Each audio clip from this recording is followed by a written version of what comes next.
포털이 지금 굉장히 너무 많은 서비스를 하고 있다는 게 문제인데, 이 문제를 해결하기 위해서 어떤 그 대화를 통해서 그 어떤 기준을 마련을 해야 되고요.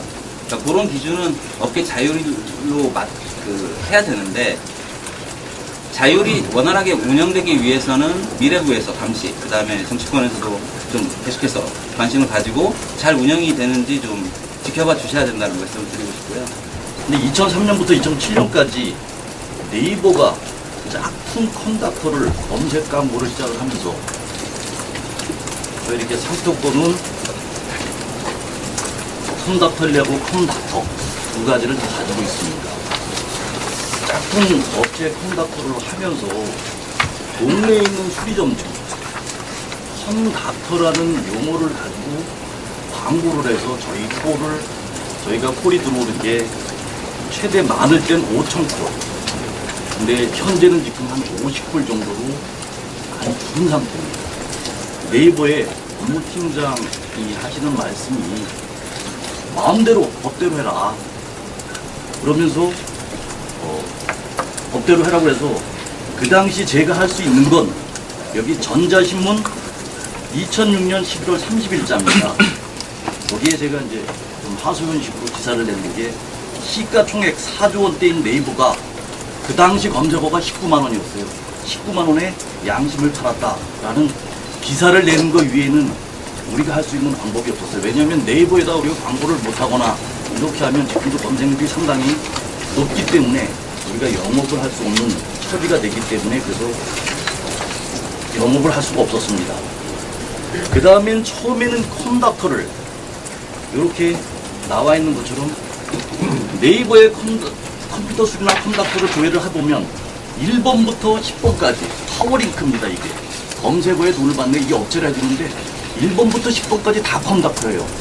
그래서 문의를 해봤습니다. 진짜 어떤 게 진짜 컴퓨터고 고객은 어떻게 컴퓨터를 구분하냐 그랬더니 우리는 상표권을 인정해주지 않는다. 단지 URL로 구분을 해라. 중개사업자를 사업을 할 수 없을 정도로. 그래서 저희가 인원도 많이 줄고 매출액도 줄고 이렇게 지금 굉장히 회사 문을 닫아야 되는 처지까지 몰려 있습니다. 창조 경제에 있어서 저희 같은 이제 청년 창업도 굉장히 중요하고 다양한 시도를 해야 되는데 이런 친구들이 많은 새로운 아이템을 가지고 뭐 인큐베이팅이나 엑셀러레이팅 단계를 거쳐가면서 개발을 다 하고 이제 투자를 받기 위해서 VC를 찾아가면 제일 먼저 하는 말이 대부분 물어보시는 것이 네이버가 똑같은 거 만들면 어떻게 할 거냐라고 솔직히 묻습니다. 물론 그분들도 답을 알고 물어보시는 건 아니고요. 대부분 다행인 거는 지금 창업자들은 저희는 네이버보다 이런 거를 더 잘할 수 있고 그리고 뭐 큰 기업이 가지는 조금은 이제 어려운 점들이 있기 때문에 저희가 더 발빠르게 대응을 할 수 있다라는 다양한 이제 말씀을 드리고 있기는 하지만 그런 것들이 나중에 피해 사례로서 하나 둘 쌓이게 되면은 과연 그 이후에도 그런 질문이 나왔을 때 젊은 창업가들이 당당하게 저희는 네이버가 똑같은 사업을 하더라도 할 수 있는 자신이 있습니다. 그리고 더 큰 기회를 얻고 뭐 더 큰 세계로 나갈 수 있습니다라고 말할 수 있을까라는 것이 사실은 의문이 되긴 합니다. 영업이익률이 아마 거의 극소수 1, 2%를 제외하면 영업이익을 창출하는 회사가 거의 없는 상태에서 카드 수수료 한 2%도 굉장히 큰 문제인데 포털에 내는 수수료 역시 2%입니다. 이게 단가 우려치기하고 좀 비슷한 게 혹시 이제 의견을 들면 저희가 이제 뭐 협상력이 없는 거죠. 일방적인 어떤 협상력 속에서 도서 같은 경우는 3%입니다. 사실 별 근거는 없죠. 도서는 3%니까 3%, 쇼핑은 2%니까 2%. 근데 이게 수수료가 어떤 문제가 있냐면 그 포털이 수수료를 낮게 잡아서 한 1% 이하로 운영을 하면 그 산업은 발전을 합니다. 1%의 영업이익이라고 하는 건 굉장히 큰 거거든요.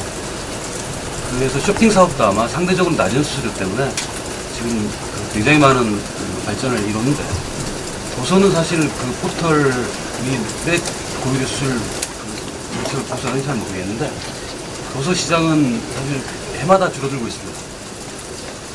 뭐 이런 것들이 이제 수수료 결정권을 가지고 있는 수수료 체계를 일방적으로 결정할 수 있는 갑의 지위에서 산업을 키울 수 있나 아니면 이걸 위축시킬 수 있나를 결정할 수 있는 한 이해가 될 거라고 보고요. 그럼 포탈 다 3%로 그러냐 안 돼요? 예, 그럼 이런 그럼 그거는 포털 업자들이 그러면 3% 받다고 이렇게 되는 거예요? 아니면은 그냥 그렇게 되는 거예요? 비로. 그건 쭉 그렇게 받아왔습니다. 근데 그런 거는 담합의 문제로는 안 됩니까? 예를 들어서 도서는 포털은 3% 받자. 이렇게 되니까. 그 사전에 합의했다면 담아도 되겠죠. 근데 어떻게 공개할 때 3% 공교롭게도 이제 3%가 됐다면 담아서는 안 되는데, 다만 저희가 이제 그 부분에 대해서 뭐 구체적으로 조사를 해보지 않았기 때문에 반정하는 유선에서 그러니까 온라인 사업자들, 그다음에 온라인 플랫폼 사업자들이 만일 유무선 경계가 허물어진 틈을 타서 유무선을 완전히 장악했을 때 그때 과연 정부의 레귤레이션이 통할 것인가? 그러니까 이 행정부처의 행정지도가 통할 것인가? 그것은 다시 한번 생각해 볼 문제라고 생각합니다. 사실 그 인터넷 시장이 뭐 저희도 최근에 어떤 뭐 네이버가 뭐 많은 문제가 지금 언론 보도가 되고 있지만은 최근에 굉장히 그 네이버의 집중력이 커지면서 네이버 쪽으로 검색 점유율도 계속 높아지고 시장 점유율이 높아지면서 이런 문제들이 그 제기가 되고 있다고 생각을 하거든요. 네, 그거는 분명히 저희 전체 시장을 볼 때 바람직하지 않은 방향으로 현상이 나타나고 있는 것은 사실이죠. 네, 사실 뭐 그렇게 따진다면 사실 저희 다음이 잘했어야 되고 네이버의 경쟁 기업으로서 저희들이 좀 더 잘했다면은 이런 문제들이 좀 더 완화되고 더 좋은 건설적인 이야기들 방향으로 논의가 될 수도 있었을 거라는 생각이 들면서도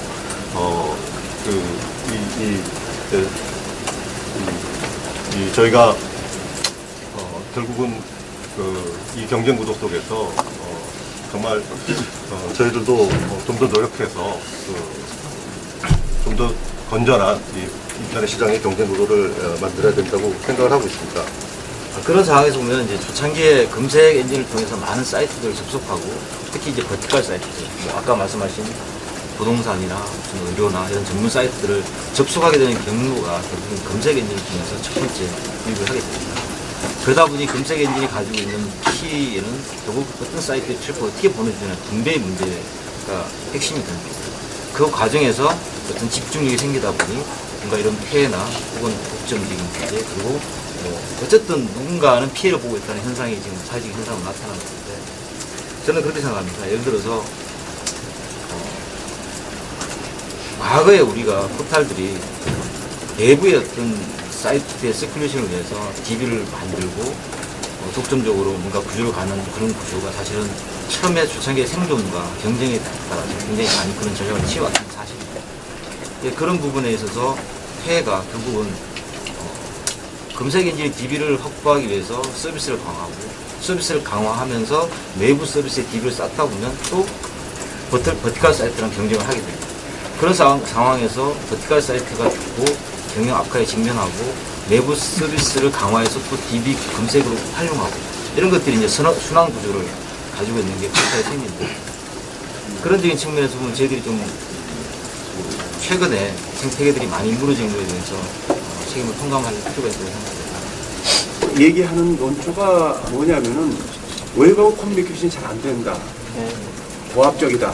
예를 들어서 아까 우리 컴닥터 이병승 대표님 얘기하실 때 만약에 우리 직원들로부터 오늘 우리 김 대표 하신 정도의 설명을 친절하게 들었더라면 저렇게 오해 안 하셨을 거예요.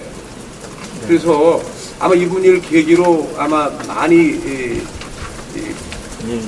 경영하는데 자세가 바뀌시라고 생각이 드는데, 저는 아주 비례로 얘기합시다. 우리 빵집 문제 재벌이 이걸 혼났지 않습니까? 그 사람들도 이렇게 얘기할 수 있어요. 외부에 우리가 제빵 업계가 굉장히 수준이 높아서 우리가 볼 때 안심할 만한 정도의 높은 수준의 빵집이 있었더라고 우리가 안 들어갔을 텐데, 우리가 보니까 수준이 얕았기 때문에 우리가 들어가야겠습니다. 이렇게 얘기한다고 그 말을 받아들이지 않습니까, 정부가. 왜 그러냐면은 우리는 네이버 정도는 이제 전 세계랑 싸워야 되니까 그러잖아요. 우리가 재벌 보고 재벌이 해야 될 역할이 있고 우리는 그거를 지지해야 됩니다. 나가서 국제사회에서 이겨야지요. 그러나 그것이 빵집하고 붙으니까 우리가 요구를 하는 겁니다. 근데 아까 똑같은 바와 같이 안 해도 될 업종에 우리가 우린 기준이 시원찮기 때문에 내가 나서야겠다. 이렇게 나오면은 그걸 우리는 받아들이지 않는다는 얘기죠. 규제라는 건 마지막, 정말 하다 안 될 때 마지막 단계로 우리가 동원해야 될 수단인데, 이게 지금 동원될 단계로 왔단 말이죠. 그렇다면 제일 좋은 거는 이렇게 선도하는 대기업 입장에서 자생적으로 자체적인 방법으로 이것을 정리해 나가면 최고입니다. 그런데 이게 안 되면은 할 수 없이 정부와 국회는 손을 댈 수밖에 없다는 얘기죠. 그렇지 않습니까? 저는 우리가 경제민주화 입법 여러 가지 했지만은 이런 문제가 오프라인은 사실은 다른 데보다도 빨리 움직이는 시장이기 때문에 정부가 규제해야 될 마지막 대상으로 생각을 합니다. 이것이 원칙이 좀 지켜졌으면 좋겠다는 얘기고 그 역할은 책임은 나는 지금 이 상황에 있어서는 내부에 굉장히 많다고 생각합니다. 검색을 어떤 키워드를 했을 때 그 검색에서 나오는 그 소위 말해서 정보들이 어떤 기준으로 해서 어떻게 해서 이렇게 나오는 건지를 사실은 공정하고 투명하게 그 기준이라든가 이런 게 밝혀져야 됩니다. 그래야 어떤 사업자들이 그 정보 제공하더라도 그 부분에 대해서 내가 이런 기준에 의해서 하니까 저 후순위로밖에 정보 검색이 안 되는구나 이렇게 되면은 굉장히 그걸 인정을 하는데 말이죠. 도대체 무슨 기준인지 아까 일부 말씀하실 때 영업 비밀이라고 말씀하셨는데 물론 영업 비밀을 제외하고 나머지가 공개될 수 있는 건 투명하게 좀 이제 공지를 하셔가지고 말이죠. 그런 부분에 대한 오해를 1차 풀어 주셔야 될 것 같고요.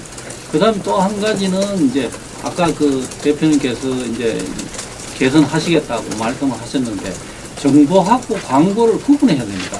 이게 클릭해서 들어가면은 광고인지 정보인지 처음에는 모르거든요. 그래서 들어가서 보면은 이건 내가 원하는 게 아니고 광고가 나오는구나 이렇게 되는데 그런 부분에 있어서도 이 정보하고 광고를 명백하게 구분을 하셔가지고 광고를 원하는 사람은 광고를 클릭을 하고 정보를 원하는 사람은 정보를 클릭하고 이렇게 해야 또 광고로서의 어떤 값어치라든가 이런 부분이 결국은 매겨지고 거기에 따른 수수료라든가 여러 가지도 산정이 되고 이렇게 투명하게 되는데요.